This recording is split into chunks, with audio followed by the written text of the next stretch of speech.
You know, the Fifth Avenue Theater is on a real roll. Just last month, Aladdin became their 9th production to start in Seattle and make it all the way to Broadway. And they're at it again right now with a new production. Here's a look.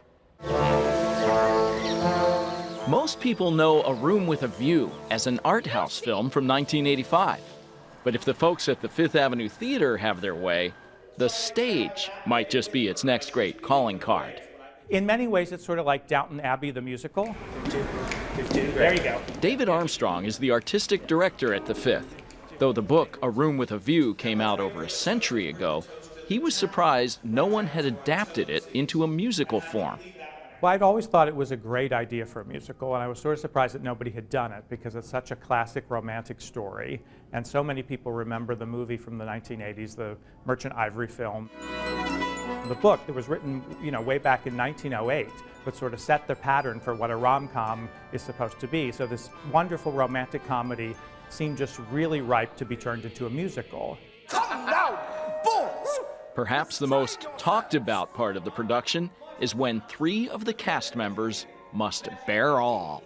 In the second act, we have the iconic skinny dipping scene, which people will remember from the book and from the movie. It's been in every version of A Room with a View, and it's actually integral to the plot in many ways. Although it seems like this fun lark, it actually changes the fortunes of all the characters in a certain way.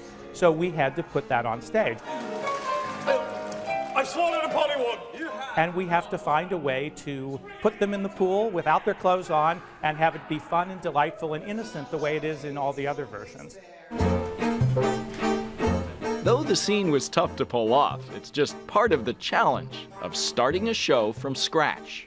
It's been about 3 years for the authors in creating it, and the Fifth Avenue's been involved for more than a year now. And so this is the culmination of a development process in creating the show and bringing it to the stage for our audience. New musicals are so much a part of the DNA of the Fifth Avenue Theater now. We've done 16 new musicals since 2001, and I'm very happy to say that as of just a few weeks ago, 9 of those shows have gone to Broadway, and that's an amazing accomplishment. David and the others hope A Room with a View will make it a perfect 10.